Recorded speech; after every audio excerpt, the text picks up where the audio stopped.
Roquebaron, capitale de la Provence des étoiles. André Cassès, bonsoir.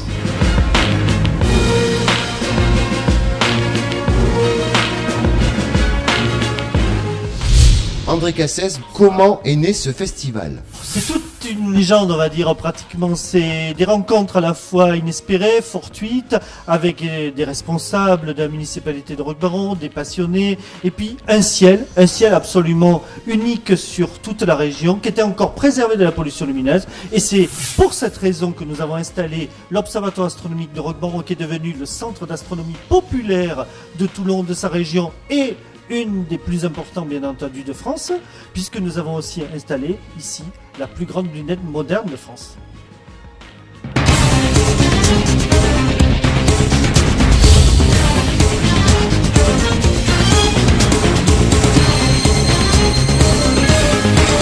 En quoi Roquebaron est-il un site particulier? Par la qualité de son ciel, qui est un ciel exceptionnel, préservé de la pollution lumineuse. C'est notre cheval de bataille. Roquebaron est une des régions les plus pures de France, où le ciel est encore accessible, facilement d'ailleurs par tout public, même par, ce qui est important, par des personnes à mobilité réduite. Nous avons énormément d'instruments sur place, et nous avons encore la possibilité ici d'avoir le ciel incomparable, de voir les deux bras de la Voie lactée, de voir les étoiles les plus lointaines, les galaxies, avec des instruments de qualité professionnelle. Et donc c'est pour cette raison que nous avons ici créé la première réserve de France et d'Europe qui s'appelle la Provence des étoiles, avec le soutien à la fois de la municipalité de Roquebaron et bien entendu de tout le canton.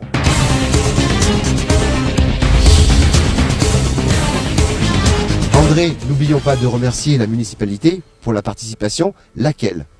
Elle est très importante. D'abord, la municipalité nous a accueillis dans ce lieu absolument enchanteur qui est celui de la Provence des étoiles, qui est celui de Roquebaron, avec tout le paysage qui nous offre maintenant, et ce terrain qui a été offert par la municipalité qui a pu accueillir l'observatoire. Mais notamment, l'année dernière, nous avons eu ici ce mobil-home qui sert maintenant de repos pour les astronomes en été et comme bien entendu en hiver. Donc ce qui permet de se rafraîchir ou de se reposer ou de se réchauffer, puisque nous avons ici à la fois des amateurs et des professionnels qui viennent ici, bien sûr, regarder les étoiles. Pourquoi? Parce qu'il y a un ciel qui est pur. Donc ils peuvent dormir ici. Exactement, se reposer, parce que, bien sûr, le ciel appartient à ceux qui se couchent tard. Roquebaron est depuis longtemps réputé pour la pureté exceptionnelle de son ciel. Sa réputation va bien au-delà des frontières du Var, et des hommes cultivent et protègent ce site unique. Ils font partager leur passion du ciel depuis 15 ans en organisant un festival des étoiles, amateurs, professionnels et simples curieux.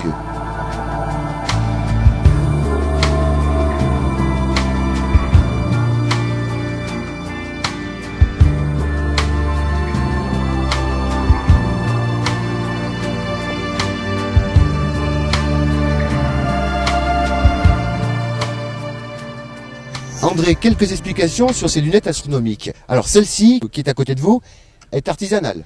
Oui, entièrement construite par un amateur. Mais c'est vraiment la grande époque. Parce qu'en fait, dans les années 60-70 de ce type d'instrument, les gens prenaient beaucoup de temps. Ce sont des télescopes, c'est-à-dire c'est un miroir qui réfléchit la lumière et qui le renvoie sur le côté, qui permet donc de recueillir sur notre œil l'information qui vient de l'espace. Et ça, il fallait à peu près 1 an et demi de construction. Et puis, il est venu après, beaucoup plus tard, avec, voilà, avec au niveau industriel, voilà, de grande qualité aussi. Mais ça, c'est, on va dire, les années 80, où sont apparues des lentilles. Là, nous avons ce qu'on appelle une lunette astronomique, c'est un réfracteur, et donc la lumière rentre par l'objectif et va directement ici à l'œil. Et ça a été démocratisé parce qu'il y a eu tout simplement les Chinois et les Japonais qui se sont mis à construire ce genre de modèle. En grande fabrication. Un appareil photo en bout, c'est-à-dire que... Ça permet tout simplement de pouvoir recueillir l'information sur une pellicule ou là un capteur qui va enregistrer tout simplement pendant de longues minutes la lumière qui vient des étoiles et qui permettra donc de pouvoir ensuite le traiter par informatique. Ça vaut combien une lunette comme celle-ci? Oh, une bonne lunette maintenant va tourner autour de 1 500 €. Grâce justement à l'industrialisation de masse. Ce qui veut dire que... pas mal de gens peuvent pratiquer. C'est cher, mais c'est abordable. C'est abordable. C'est abordable. Alors après, nous passons à des instruments spécialisés. Celle-ci, là-bas, la blanche. Ici, nous avons ici des instruments. Voilà. Et ces instruments sont ce qu'on appelle des lunettes solaires. Alors là, c'est tout nouveau. Ce sont des lunettes qui sont fourchées, parce que c'est très difficile de fabriquer, parce qu'il faut une qualité d'image absolument, je dirais, exceptionnelle, mais surtout de sécurité. On observe le soleil. Et je répète, car c'est toujours important de répéter, il faut ne jamais observer le soleil, sauf si on a des instruments et des gens compétents, des instruments spécialisés. Autrement, on perd les yeux instantanément.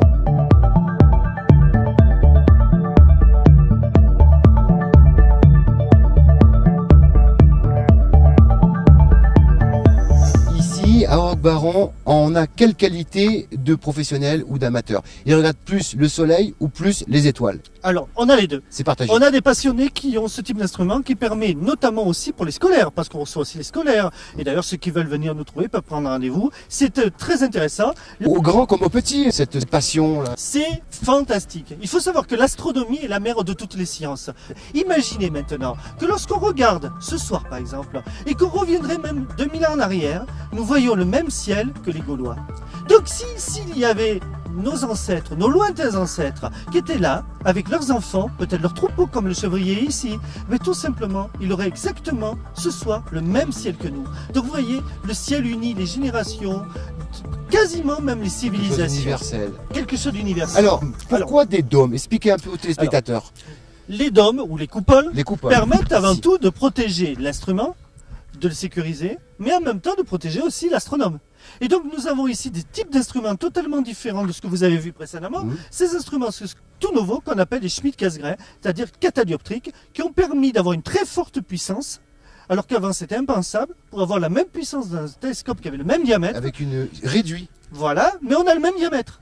Donc la même capacité de recevoir la luminosité, mais compact. Alors il aurait fallu que ce télescope fasse 3 mètres de long. Quasiment. Alors qu'aujourd'hui la technologie permet de... centimètres. Voilà. Et ça, alors avec une lunette comme ça, qu'est-ce qu'on voit dans le ciel? Un télescope comme ça, on peut voir des objets jusqu'à peu près, en photo, par exemple, 3 milliards d'années-lumière. Ça veut dire quoi pour le téléspectateur? Alors ça veut dire, c'est fantastique, c'est plus loin, c'est au-delà de notre galaxie. On pourrait voir visuellement des galaxies comme on appelle de la Vierge, Virgo, qui se trouve à 300 millions d'années-lumière. Ce qui veut dire que de Roquebaron, lorsque vous plongez avec un télescope comme celui-ci, ou comme l'autre qui se trouve dans notre coupole qui sera ouvert ce soir, qui est encore plus gros, on peut voir des galaxies dont la lumière est partie avant même que naissent les premiers dinosaures. Oui, parce qu'il y a la propagation de la lumière. À la vitesse de la lumière qui est de 300 000 km à la seconde, nous aurons obligatoirement un différé.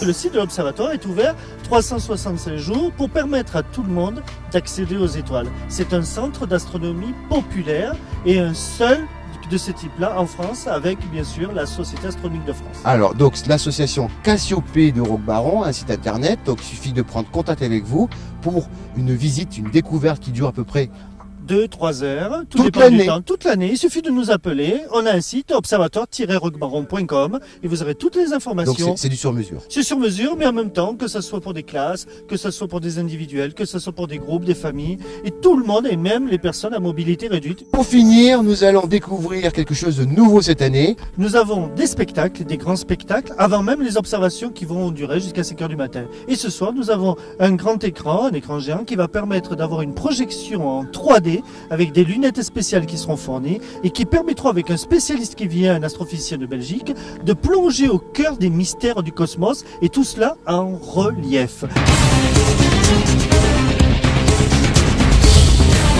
Le cinéma en 3D, c'est bien, mais les origines de ce festival?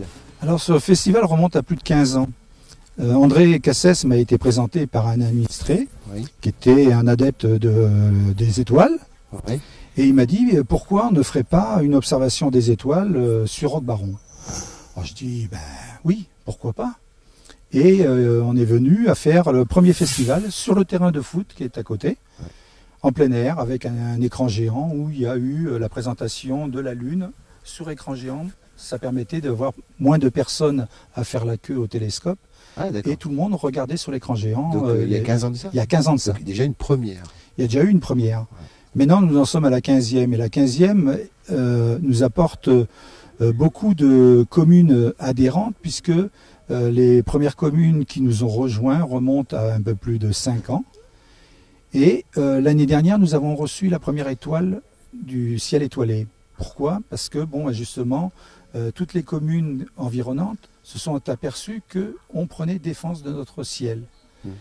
Et l'environnement. Et ce site est vraiment fabuleux. Nous n'avons pas de pollution lumineuse et on peut observer des choses qu'on n'observe pas dans d'autres observatoires. Il y a même des gens qui viennent de Hyères ou de Toulon, des observatoires de Hyères et de Toulon, pour venir sur Roquebaron parce qu'il y a une observation qui est vraiment limpide sur notre site. Je rappelle qu'il y a 11 communes aujourd'hui qui sont adhérentes, qui ont signé la charte pour ce projet. La 11e, c'est cette année, oui, la commune de Brignoles. Merci Alain pour ces explications. En conclusion. Alors en conclusion, Roquebaron est connu pour son développement économique, oui. Mais nous avons aussi un Roquebaron scientifique. C'est ces soirées que nous avons tous les ans au mois d'août pour le Festival des Étoiles, le Festival du Ciel, est très populaire.